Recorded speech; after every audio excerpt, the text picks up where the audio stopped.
नमस्कार दोस्तों। बुधवार को आपने देखा था कि किस तरह से यूएस मार्केट रिकवरी की और ट्रम्प ने वो बोला कि 90 डेज का कहते हैं ना कि टैरिफ एक्सटेंशन मिला था सबको। और उसके वजह से नास्डेक में और डाउ जोन्स में बड़ी तेजी आई थी। लेकिन सब लोग समझ रहे हैं कि भाई ये बहुत ही प्रेशर आया था पब्लिक का और वो सब। लेकिन एक्चुअली प्रेशर मार्केट का या पब्लिक का नहीं था, प्रेशर था बॉन्ड मार्केट का। और आज हम लोग डिटेल में बात करेंगे यूएस बॉन्ड यील्ड के बारे में। थोड़ा टिपिकल और कैसे कॉम्प्लिकेटेड सब्जेक्ट है, तो बहुत ही ध्यान से देखना। मैं आपको प्रेजेंटेशन दिखाऊंगा। अगर आपको यूएस मार्केट की चाल समझनी है, हमेशा यूएस बॉन्ड यील्ड पे ध्यान रखना है। One of the very very important factor जो पूरा यूएस स्टॉक मार्केट को हिलाता है, पूरी इंडिया यूएस गवर्नमेंट को हिला देता है, ट्रम्प को भी हिला सकता है। एंड इनडायरेक्टली अगर वो हिल जाते हैं तो हमारी इकोनॉमी भी हिल जाती है, और सॉरी हमारे स्टॉक मार्केट भी हिल जाता है। तो इसलिए हम लोग डिटेल में बात करेंगे। और आगे जाने से पहले गाइस, 11 बजे मैं लाइव सेशन करने वाला हूँ जहां मैं ये टैरिफ वॉर में कैसे स्टॉक्स और सेक्टर कौन से अच्छे हैं, यहाँ से कैसे आपको इन्वेस्ट करना है, वो मैं डिटेल में बताऊंगा। जूम में होगा, यूट्यूब लाइव नहीं होगा। तो मैंने लिंक दिया, वो जरूर अटेंड कीजिएगा। चलिए बात करते हैं अगेन बॉन्ड डील की। तो बॉन्ड डील क्यों इतना इम्पोर्टेंट है, तो एक सिंपल आपको डेफिनेशन से मैं समझाता हूँ वन बाय वन, तो उससे आपको पता चलेगा। उसके लिए मैंने एक प्रेजेंटेशन भी रेडी किया है। अगर आपको यहाँ एक ही रिक्वेस्ट है कि अगर आपको पता ना चले तो आप ये बार बार स्लाइड्स देख लेना, तो आपको पता। लेकिन ये क्लैरिटी लाना इसलिए जरूरी है, सही में बोल रहा हूँ कि ये बॉन्ड यील्ड जो होता है ना, वो बहुत ही इंपॉर्टेंट फैक्ट होता है। और उससे यूएस मार्केट को इम्पैक्ट और इमर्जिंग मार्केट को भी बड़ा इम्पैक्ट आता है। तो अभी देखो बॉन्ड यील्ड है क्या। देखो बॉन्ड वही होता है कि अगर कोई कंपनी को लोन चाहिए तो वो बेसिकली बॉन्ड अपने इशू करता है, सामने से वो पैसे मिलते हैं और एक्स अमाउंट का वो इंटरेस्ट पे करता है। As simple as that. अभी कोई कंट्री को, अभी यूएस को गवर्नमेंट को अपने फंडिंग के लिए अगर लोन चाहिए तो वो क्या करेगा, तो यूएस बॉन्ड इशू करेगा और सामने फंडिंग लेगा और एक्स अमाउंट ऑफ इंटरेस्ट वो पे करेगा। As simple as that. So अभी बॉन्ड यील्ड जो होता है, बॉन्ड यील्ड क्या होता है कि जैसे बॉन्ड से बॉन्ड्स का इंटरेस्ट हुआ, अब इंटरेस्ट को वो लोग कूपन रेट कहते हैं। तो आप देखोगे तो जो बॉन्ड यील्ड होता है वो जो कूपन रेट यानी इंटरेस्ट से divide by market price of the bond. Okay, अब ये जो बॉन्ड होता है ना, वो मार्केट में हमेशा ट्रेडेबल रहता है। जैसे अभी भी अगर आप टाटा के बॉन्ड्स ले लो, रिलायंस के बॉन्ड्स, वो मार्केट में ट्रेडेबल है। तो समझ लो 50 रुपए का इंटरेस्ट है, कूपन को आप इंटरेस्ट समझ लेना। और 1000 रुपए का बॉन्ड है, जब इशू होता है तो वो 5% यील्ड हुआ। करेक्ट, यील्ड यानी interest divide by bond price. As simple as that. Interest divide by bond price यानी coupon payment divide by market price. तो अभी समझ लो कि बॉन्ड का प्राइस घट गया। वो बॉन्ड का प्राइस कब घटेगा कि जब अगर कंपनी ने इश्यू किया तो कंपनी के फंडामेंटल में प्रॉब्लम है या कुछ हो, तो वो बॉन्ड प्राइस है ना, जैसे शेयर मार्केट का भाव नीचे गिरता है वैसे बॉन्ड का प्राइस गिरता है। तो समझ लो 1000 का 900 हो गया। तो इसी तरह यूएस में अगर गवर्नमेंट में कोई प्रॉब्लम है, फिजिकल डेफिसिट बढ़ गया या थोड़ा प्रॉब्लम आ रहा है गवर्नमेंट, तो वो बॉन्ड प्राइस कम हो जाता है, लेकिन इंटरेस्ट तो सेम ही है। तो आप देखो automatically coupon divide by bond price is 5.56। तो पहले 5 था, अभी 5.56 हो गया। उसका मतलब बॉन्ड यील्ड बढ़ गया। ओके, तो ये एक इंपॉर्टेंट बॉन्ड यील्ड आपको हमेशा याद रखना है। बॉन्ड यील्ड ही हम लोग ट्रैक करने वाले। ओके, सो एक बात समझ लो, सिंपल है कि अगर बॉन्ड प्राइस गिरता है, अगर बॉन्ड प्राइस गिरता है जैसे यहाँ 1000 का 900 हुआ, ठीक है, तो यील्ड बढ़ता है और वैसे उल्टा होता है। ओके, कूपन रेट हमेशा फिक्स होता है। ईयर टू मैच्योरिटी क्या होता है कि जैसे 10 साल का बॉन्ड है और उन्होंने बोला है कि भाई 3% इंटरेस्ट देंगे, तो वो ईयर टू मैच्योरिटी होता है। Okay, now let us understand और डिटेल में थोड़ा समझते हैं। तो अगर हम लोग बात करें कि बॉन्ड की साइज क्या है, अच्छा जाने से पहले अभी मैं यहाँ बता दूं कॉन्टेक्स्ट। ये बहुत ही इंपॉर्टेंट स्लाइड है। इसमें हुआ क्या कि 8 अप्रैल को बॉन्ड ये लेना, 1 टू 2 से अप्रैल से 7 अप्रैल तक बॉन्ड ये लेना 4.2 से 3.8 आ गया। यूएस बॉन्ड यील्ड की बात करूं 10 ईयर्स की। क्यों आ गया? क्योंकि जैसे ही वो टैरिफ का अनाउंसमेंट हुआ, सबको लगा कि यार अभी तो फंडामेंटल प्रॉब्लम है, गवर्नमेंट में प्रॉब्लम है, तो गवर्नमेंट में प्रॉब्लम होगा। तो सडनली क्या होता है कि बॉन्ड प्राइस वो बेसिकली कहते हैं ना कि नहीं नहीं सॉरी, गवर्नमेंट में प्रॉब्लम होगा, ये होगा वो होगा, तो क्या हुआ, यूएस मार्केट गिरने लगा। यूएस मार्केट जैसे गिरने लगा तो फिर क्या होता है कि जो भी पार्टिसिपेंट्स होते हैं वो सेफ हेवन में जाते हैं। सेफ हेवन कौन सा है? बॉन्ड्स। हमेशा सेफ हेवन यूएस बॉन्ड्स गिना जाता है, क्योंकि पूरी दुनिया के कंट्रीज भी वहां इन्वेस्ट करते हैं। तो उसके वजह से क्या हुआ कि बॉन्ड के प्राइस बढ़ने लगे। बॉन्ड के प्राइस, क्योंकि डिमांड बढ़ गई 2 अप्रैल से 7 अप्रैल तक, इसलिए बॉन्ड यील्ड जो है ना 4.2 से 3.8 हुआ। लेकिन 7 और 8 अप्रैल में ये हुआ कि सडनली प्रेशर आने लगा, क्योंकि मार्केट इतना गिर गया कि सबके M2M हिट हुए, इससे सबने बॉन्ड्स बेचना चालू कर दिया। बेचना चालू करते हैं तो बॉन्ड में सेलिंग प्रेशर आता है, तो बॉन्ड नीचे, बॉन्ड की प्राइस नीचे जाती है, मार्केट प्राइस नीचे जाती है। जैसे यहाँ 1000 से 900 हुआ है, तो वैसे बॉन्ड यील्ड ऊपर जाता है। तो जो यूएस का बॉन्ड यील्ड था वो 3.8 से 4.4 के ऊपर चला गया, अराउंड 4.5। अब तब प्रॉब्लम आ गया, तब पैनिक आ गया। क्यों आ गया? क्योंकि अगर बॉन्ड यील्ड बहुत बढ़ता है तो वहां की बैंक पेमेंट करती है, तो बॉन्ड यील्ड बढ़ेगा तो उनके लिए ही सॉल्वेंसी का प्रॉब्लम हो जाएगा और बहुत बड़े इश्यूज हो जाएंगे। और वो बहुत ही जल्दी फ्लक्चुएट हो रहा था, इसलिए फिर ट्रम्प पे इतना प्रेशर आया। एक्चुअली बॉन्ड की वजह से ही प्रेशर आया, और ट्रम्प को वो 90 डेज का एक्सटेंशन देना पड़ा। तो सही में तो वो बॉन्ड यील्ड है जिसके वजह से ट्रम्प को 90 डेज का एक्सटेंशन, नहीं तो मार्केट के वजह से नहीं है। देखो मार्केट तो 20% गिर गया तो भी वो हिल नहीं रहा था ना। लेकिन बॉन्ड में अगर प्रॉब्लम आती है तो उनका जो पेमेंट, क्योंकि उनको बहुत बड़ा इंटरेस्ट पे करना पड़ता है, तो इंटरेस्ट पेमेंट भी बड़ा हो जाता है, इवन बैंक का भी प्रॉब्लम होगा। उसके वजह से ट्रम्प ने ये चेंज किया। ये मैं आपको इसलिए डिटेल में बताऊं कि आपको पीछे की कहानी पता होनी चाहिए। आज थोड़ा ये वीडियो लंबा होगा, प्लीज माइंड इट, पर बिलीव मी, अगर ये कॉन्सेप्ट आप समझोगे आपको बहुत ही क्लैरिटी आएगी मैक्रो लेवल, इसलिए ये बहुत ही इंपॉर्टेंट पॉइंट है समझने का। अब हम लोग समझते हैं कि यूएस बॉन्ड मार्केट की साइज क्या है। यूएस बॉन्ड मार्केट की साइज 29 ट्रिलियन है, almost equal to their economy. उनकी इकोनॉमी भी अराउंड 29 ट्रिलियन है। और वो आउटस्टैंडिंग है, यानी उन्होंने आउटस्टैंडिंग किया है ऑलमोस्ट। थोड़ी इकोनॉमी कम है, आई थिंक 25 या 26 है। तो जो जीडीपी है उससे थोड़ी ज्यादा है। उसमें फॉरेन इन्वेस्टर 7.9 ट्रिलियन है, 23% बाहर के लोग हैं उसमें। जापान का 1.1 ट्रिलियन है, और चाइना का 0.75 है। अभी ये जो फॉल हुआ था ना बॉन्ड में 7 और 8 अप्रैल, वहां देखो दो चीज है। एक तो लोग बोल रहे थे कि भाई M2M हिट हो रहा है, इसलिए क्या हो रहा था कि सडनली सेलिंग प्रेशर हुआ।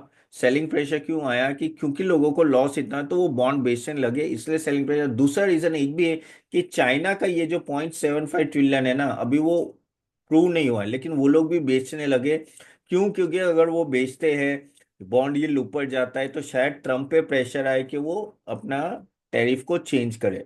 तो वो भी कॉन्स्पिरेंसी थियरी चल रही है, लेकिन अभी तक वो प्रूव नहीं हुआ है।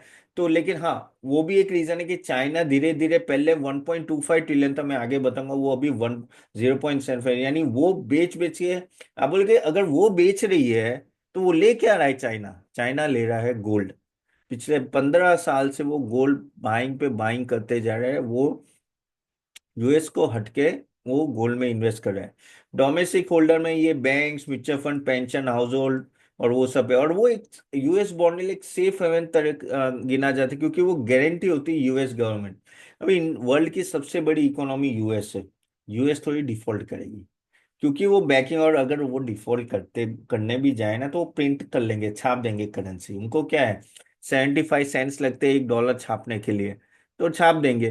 तो बेसिकली इनके लिए तो कुछ है नहीं, तो वो गारंटी गवर्नमेंट है, इसलिए वो और सबसे बड़ा लिक्विड मार्केट है। यानी वही एक ऐसा एसेट है कि कुछ भी बेचो कोई प्रॉब्लम नहीं आ सकता।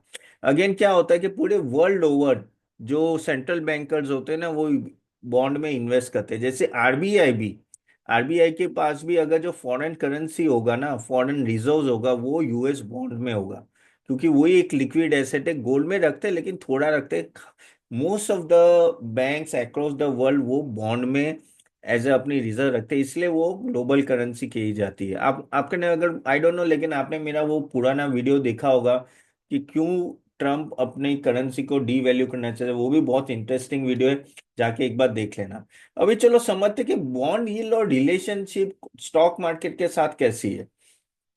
तो एक बात समझ लो, अगर बॉन्ड यील्ड अगर फास्ट जाती है, ऊपर जाती है, तो वो नेगेटिव होता है स्टॉक्स पे। क्यों? क्योंकि बॉन्ड यील्ड अगर ऊपर जाती है, यानी अगर आपको जैसे समझ लो वो 4.8% पहुंच गया, तो जो इन्वेस्टर होगा वो लगे, मुझे 4.8% तो यूएस बॉन्ड यील्ड ही दे रहा है, बॉन्ड ही दे रहा है, तो मैं वहां ना इन्वेस्ट करूं, क्यों स्टॉक मार्केट में रिस्क लूं? तो जैसे जैसे एक तरह से एफडी है, एफडी के भाव बढ़ते हैं ना, तो स्टॉक मार्केट का थोड़ा इन्फ्लुएंस कम होता है। इवन नहीं, यील्ड जब फॉल होते हैं तो वो स्टॉक मार्केट के लिए अच्छा होता है, लोग वहां से बाय बोरो करके फिर मार्केट में भी लगाते हैं। प्लस कहते हैं ना कि क्योंकि दूसरा एसेट क्लास इतना कम रिटर्न दे रहा है, लोग स्टॉक्स में ज्यादा जाते हैं। और फिर ओवरऑल अगर, लेकिन सबसे खराब बात तभी होती है कि जब यील्ड भी बढ़े, जो अभी बढ़ रहा है 4.4 4.5 है, और वो इन्फ्लेशन भी बढ़े, क्योंकि इन्फ्लेशन भी बढ़ रहा है। कि अगर मैं यूएस की बात करूं, मैं अभी हम हर हर चीज यूएस के बारे में बात करूं, तो यू इन्फ्लेशन क्यों बढ़ेगा? क्योंकि अगर टैरिफ बढ़ रहा है तो ओवरऑल उनका लोकल मैन्युफैक्चरिंग कॉस्ट बढ़ेगा, और एंड ऑल दैट। तो ये सबसे नेगेटिव इम्पैक्ट है जो अभी शायद यूएस फेस कर रहा हो। ओके, तो इतना समझ लो कि जैसे मैंने बोला ना कि यील्ड बढ़ता है, तो जैसे नास्डैक भी पास में गिरा था, ये सब मैंने एग्जांपल दे, तो वो आप पढ़ के आपको पता चले। जैसे मैंने बोला, अगर नहीं पता चले तो स्लाइड वापस एक बार देख लें, जिससे क्लैरिटी आ जाए। और जैसे हम बोला कि और एक चीज, जो 11 बजे हम लोग मिल रहे हैं, तो उसके लिए लिंक को जरूर क्लिक करके अटेंड करना। अगेन, यूएस बॉन्ड यील्ड का इम्पैक्ट अदर एसेट में कैसे है? जैसे अगर यील्ड बढ़ता है तो यूएसडी स्ट्रांगर होती है। क्यों होती है? क्योंकि पैसा जो होता है वो डेवलपिंग कंट्री से डेवलप कंट्री में जाता है, यूएस में खा जाए, क्योंकि उनको वहीं ज्यादा इनकम मिल रही है। करेक्ट, 4.8 4.9 वहीं मिल रहा है, तो वो इंडिया में क्यों करे? क्योंकि इंडिया में वापस करेंगे, करेंसी का भी रिस्क होता है, वो कन्वर्जन का, प्लस अर्निंग आई ना आई तो उसका भी प्रॉब्लम है। जब यील्ड नीचे जाती है, यूएसडी वीकर होता है, तो फिर पैसे वापस ग्लोबल इमर्जिंग इकोनॉमी में जाते हैं। और क्या होता है कि डॉलर इंडेक्स भी स्ट्रेंथन होता है जब ये कहते हैं ना कि यील्ड बढ़ता है। जैसे $110 पहुंच गया था, जब 110 आया तो कितना एफआई का आउटफ्लो हुआ था, तो वो भी आपको ध्यान में रखना है। अगर हम लोग गोल्ड प्राइस की बात करें, रिवर्स है, यील्ड बढ़ता है तो गोल्ड नीचे जाता है, और यील्ड कम होता है तो गोल्ड ऊपर जाता है, क्योंकि वो ये अपॉर्चुनिटी कॉस्ट, पैसा वहीं जाएगा जहां ज्यादा रिटर्न मिल रहा है। तो ये चीज आपको थोड़ी ध्यान में रखनी है। फिर दूसरी बात करें हम लोग को क्रिप्टो करेंसी, क्रिप्टो करेंसी में भी अगर आप देखो कि जब यील्ड लोअर होता है, तब क्रिप्टो करेंसी में पैसे ज्यादा जाते हैं, क्योंकि वो रिटर्न ज्यादा दे रहा है क्रिप्टो। लेकिन जैसे ये एश्योर रिटर्न बढ़ रहा है यूएस बॉन्ड का, तो क्रिप्टो का क्रैश होता है, जो अभी हुआ भी था बीच में। सो ये चीज आपको थोड़ा ध्यान में रखना है कि हाँ, रिवर्स क्या, रिवर्स है दोनों, गोल्ड क्रिप्टो करेंसी के लिए। इवन कंज्यूमर स्पेंडिंग में भी अगर यील्ड बढ़ता है तो स्लोअर जीडीपी आता है, क्योंकि भाई लोग ज्यादा एफडी में करते हैं और स्पेंडिंग नहीं करते। लेकिन जैसे यील्ड नीचे आता है तो स्पेंडिंग और इन्वेस्टमेंट, जैसे 2020 कोविड क्राइसिस की बात करिए, यील्ड ऑलमोस्ट 1% तक चला गया था। क्यों? क्योंकि क्वांटिटेटिव ईजिंग हुआ था, और वहां क्या हो रहा था कि बॉन्ड बाइंग ज्यादा चली थी। क्योंकि बॉन्ड बाइंग यानी अगर बॉन्ड के प्राइसेस बढ़ते हैं तो अपने आप यील्ड नीचे आता है। करेक्ट, और तब यील्ड ऑलमोस्ट 0.5 1% हो गया, और तब बहुत ही ओवरऑल ग्लोबल मार्केट में तेजी आई थी। तो ये रिवर्स होता है दोनों जीडीपी और कंज्यूमर स्पेंडिंग में यूएस की। अब बात करते हैं कि फॉरेनर की। अगर मैंने जैसे बोला कि चाइना के पास 1.3 ट्रिलियन था 2013 में, और 2014 में वो 75 90 बिलियन, 759 बिलियन, 40% लोअर है। क्यों है? क्योंकि वो बाद में गोल्ड बाय करने लगे। ओके, और at the end of the उनको भी वही डर लगा, जो रशिया के साथ भी अभी हुआ ना कुछ साल पहले, कि उनका पूरा रिजर्व यूके ने ब्लॉक कर दिया। इसलिए लोग लगता है कि भाई गोल्ड तो ठीक है, सेफ हेवन है, ग्लोबल करेंसी है, तब से वो गोल्ड में ताजा ट्रांसफर करने लगे। जापान का 1.24 है, अभी 1.06 है। तो जापान में भी 15% का चेंज हुआ है। ओके, और अभी जैसे जैसे ट्रम्प बोल रहे हैं कि भाई मुझे डॉलर डी वैल्यू करना है, तो ये वापिस यहाँ से सेलिंग प्रेशर आ सकता है। तो फॉरेन होल्डिंग 34 से अभी 23 हो गया, काफी कम हो गया। एंड डोमेस्टिक बायर ने आके ज्यादा बाय किया है बॉन्ड को। अब जब हम लोग आगे बात करें तो बॉन्ड यील्ड और फेडरल रिजर्व पॉलिसी का कैसा है। फेडरल रिजर्व पॉलिसी एक तरह से आप समझ लो कि शॉर्ट टर्म बॉन्ड सिस्टम पकड़ सकते हो, शॉर्ट टर्म बॉन्ड यील्ड पकड़ सकते हो, और लॉन्ग टर्म बॉन्ड यील्ड होता है 10 ईयर्स का, ठीक है। तो अगर फेड हाइक करता है रेट, तो शॉर्ट टर्म यील्ड भी बढ़ता है। ओके, अगर फेड रेट कट करता है तो यील्ड शॉर्ट टर्म का भी गिरता है, लेकिन लॉन्ग टर्म ज्यादा रहता है, वो बेटर है। अगर फॉर फेड पॉज करता है तो लॉन्ग यील्ड लेना धीरे धीरे वो कम होने लगता है। अभी अभी देखो क्या हेल्दी है इकोनॉमी के लिए, ये भी थोड़ा टेक्निकल है। देखो एक कर्व होता है, कर्व कैसे होता है, ऐसे होता है, ऐसे कर्व होता है, इसे कर्व कहते हैं, ठीक है।